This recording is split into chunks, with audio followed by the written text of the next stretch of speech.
say hi if you're here, guys.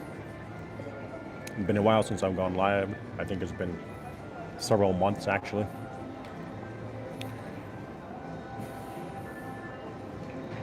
If you're here, please say hi.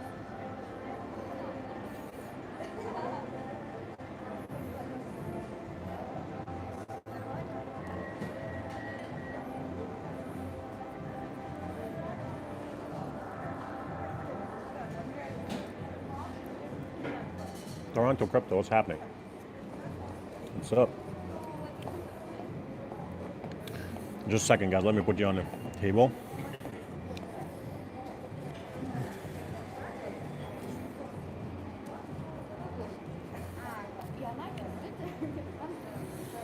Hello. Hello, Bob. Hello, Jason. Hello, the JTG. Where am I these days? I'm in Moscow.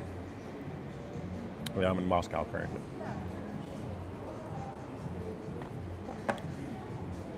As usual, Starbucks, having my cappuccino or frappuccino, depending on the weather. Hey, Ducky, how are you doing, my friend?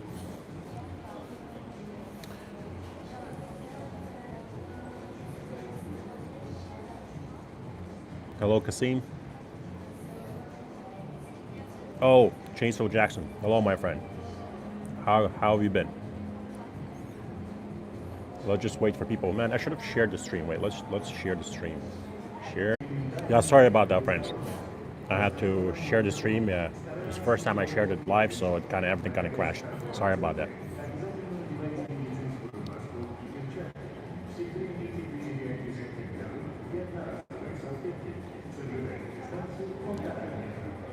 Hey there, Greg. Toronto crypto. I'm not on Starbucks network. I'm on my network. I don't know why though. I've noticed that here in Moscow, at least all the Starbucks I go to, I guess the coverage is really poor, and therefore, whenever I go live, you know, there's not going to be a good connection, obviously. But anyway, this time let's not wait till we hit the 100 viewers number. Let's just get to it. To tell you honest, I don't really have much to say in terms of market observations because, well, as my game plan all along has been waiting for new lows during bear markets and basically buying after a 70 to 90% crash, which we did. I've been pretty upset about the fact that 50% of my portfolio was allocated in XRP, so obviously it wasn't moving much. But we did have at least I'm sure every single person has had some kind of coin that has moved like crazy. That coin for me was BNB. Unfortunately, I did sell, bits here and there as it went up. So right now, I'm not really holding a big bag, which also sucks. I really wish I had held the whole bag. I would have probably retired by now if I had done that.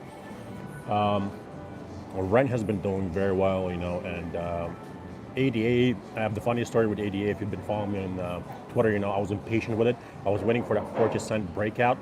Literally wrote the whole thing down on Twitter. Like 40-cent breaks will go to $1.20, and that's the game plan. Then I got impatient, and I paid for it. But I did still make some good profits with ADA because it jumped in and out a few times, did a few swings. In terms of the market right now, I'm not going to sit here and pretend, friends, that I know what the market is going to do right now because you know what, I call these people out actually currently how would I try to put this? Okay, let's put it this way. My game plan is very simple, right? When we're in a bear market, it's very easy to predict. I don't know why people kept arguing with me. That thing is going to crash, right? So it's very easy to predict that everything is going to crash roughly 90%. Therefore, I did it and accumulated, at those low prices. A lot of people did that with me. A lot of people did that on other channels and whatnot. Some DCA'd, throughout the whole time. I sold and I waited for those new crashes and started DCAing from 70 to minus 90%, right? And all you have to do is wait. When you buy Ethereum for $100, obviously all you have to do is wait for it to the $1,000 and $2,000. And my next target is for Ethereum, my $3,000 and $5,000. And probably by the time it hits $5,000, I'll be fully out. Anyway, that being said, that's called what I call smart money, what I call smart investing. When it takes you years, for your game plan to play out, and it's all great. You get it out in great prices, and you start selling when everybody's buying. Like I tweeted this on Twitter also. I could not believe that somebody had actually bought, because I already sold 50% of my Bitcoin just recently. And recently, if you also follow me on Twitter, you know that I sold 80% of my entire portfolio and bought back 20% cheaper. And the reason being, I could not, believe that somebody was buying Bitcoin from me for $58,000, And I thought, Jesus Christ, like, thank God I'm not that guy buying Bitcoin at $58,000, because that's what happens when you FOMO in. That's what happens when you don't have a game plan. And therefore, right now, I'm not going to pretend that I know what the market's going to do. You have a lot of YouTubers and a lot of what I call farm animals and whatnot on the crypto Twitter pretending they know what it's going to do. What they do is they tweet one bullish thing and then they tweet one bearish thing. And then whatever happens, they retweet that and they tell you what they knew all along. When what they know is F all. They don't know shit. Just like I don't know shit. And just like you don't know shit. And just like your favorite influencer doesn't know shit. Because what basically they do is they give you every single scenario. I don't need to watch a video or read a tweet to know that it might potentially go down and then up and then down, or just down or just up. I know that, it can also go sideways, for goodness sake, I don't need people to tell me that shit, you know what I mean? So right now I have no idea what the market is going to do. I just know that I sold 80% of my portfolio, bought back 20% cheaper, with 75% of my portfolio, and 25% of my portfolio is right now on the sidelines in case we dip. I mean, so you have to put your mouth, the money where your mouth is, and basically that means 75% would say that I'm bullish. What do I mean by bullish? I don't know. Once again, what the market is going to do, but I'm hoping and I'm pretty sure that we'll. In the coming months, it's going to be bullish. So I want to be surprised to see some kind of Bitcoin correction. I don't know what's it going to do, but I'm pretty confident that we're going to see at least 65K. I would say I'm pretty sure we'll see. So once we probably hit 65K, I will already sold all my Bitcoin holdings. In terms of alts, like I said, I'm pretty upset about XRP, just like you are, my friends. And it really sucks, to see everything else flying except XRP. But I think, how would I put this? If you would take the fundamentals out of it, and if you would take the lawsuit out of it, you would see that XRP isn't really doing anything special. The last time it was doing the exact same thing. Egbertina, hello, my friend. How have you been? Always good to hear from you. Yeah, the last time it was doing the same thing. It was flat, not doing jack, and then at one point, it pumped like crazy. That's what XRP does. Unfortunately, it underperforms, but then it has these explosive moves that percentage-wise outperform both Ethereum and Bitcoin. Do I know the future? Is that going to happen this time? Are we going to win the lawsuit? I can't predict any of that, guys. Anybody who tells you that they can predict that and tell you like one a certain scenario is full of shit, just know that they might get lucky, and say they called it. But either way, whoever told you that is full of shit. So with me, it's very simple. I hope that they win the lawsuit. I mean, we saw what happened with Tether, so Tether got away with a little fine. And I'm hoping Ripple will win too. Definitely seems like we have, a good shot at winning. And if we do, I'm pretty sure, that's all I can say, that if we do, that's probably when the explosive move is going to happen. Can there be a FOMO-fueled speculative pump before we settle the whole lawsuit stuff? Of course, that's also possible. How likely is that, though? I don't know. Once again, of course, it's possible. Anything is possible in these, nascent markets.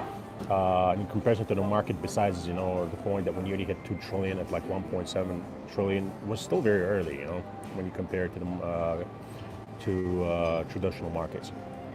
So I would not be surprised, honestly, if, let's say, we once again pump to an area like, 75 cents, let's say. And of course we can dump from there. But don't forget, so that's some kind of huge whale.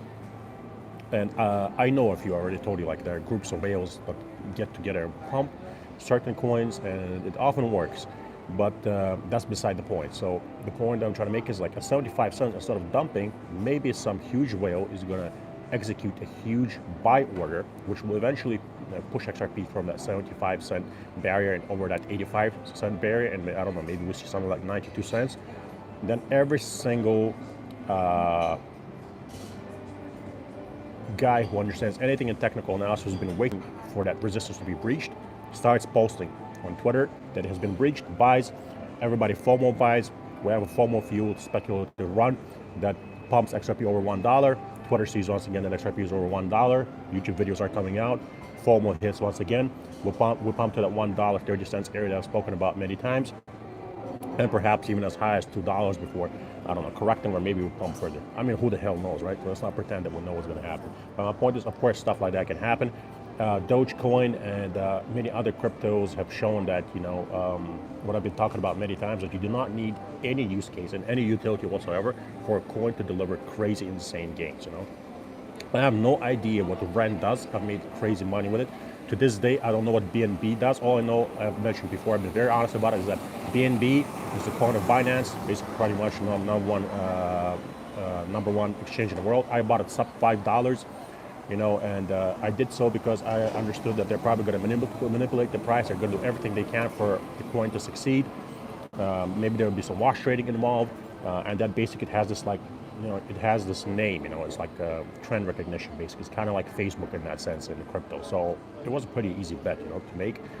And I'm still not sure what they're doing. I know that they're doing something right now. I don't know what it is, though. It doesn't matter to me. I look at the chart, I look at what people are talking about. I see a breakout, I long it, and if you draw trend lines, you can simply see that it can 10x. There you go. Let's see what you're saying, friends.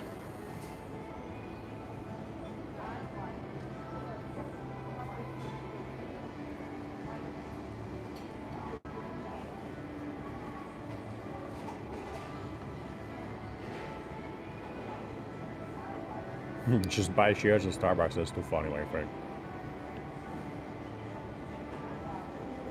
Alex D, hello, my friend.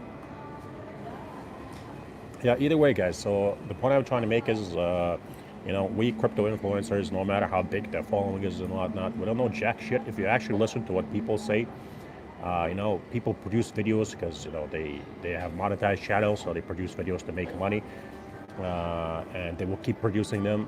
On Twitter, people do it for clout or to form, trading groups. I, to this day, still did not make the trading group that I promised, simply because, at a certain point, I'm thinking like, no shit. My portfolio has, grown a lot. I made a lot of money. If people had followed me, they would have made a lot of money. But it's kind of luck, Let's not pretend that, it's anything but luck. And so yeah, I don't know, guys. Just be careful. You know what I mean? Be careful. People make content for the sake of, like I told you, to basically make money. You're not making money, and I mean, just really listen to what these people are saying. And to what I'm saying is basically, we're just saying it's either going to go up or down, or sideways and up and down, and then maybe up and down, and no shit. We're not geniuses, guys, and I'm pretty sure you by yourself knew that it's going to go down or up, or then down, then up, or up and then down. You get the point, basically. It just turns into a freaking circus, and yeah, there it is. But anyway, will we see a 20-cent XRP? Piece of prosperity to all, bro. How would I know, right? And I'm telling you, nobody else knows. Anybody who tells you that they know it's going to go to 20 cents, well, they're guessing. And they might get lucky. I have 25% of my entire portfolio on the sidelines to buy dips in case XRP does go to something like 20 cents or 25 cents or 30 cents, whatever, in other cryptos. But, nobody knows. Either way, love you guys. Thank you so much for joining. I wish you all an amazing day. And I'll catch you on Twitter or during the next live stream or maybe a video. Thank you so much for your time, guys. I always appreciate it. Bye-bye.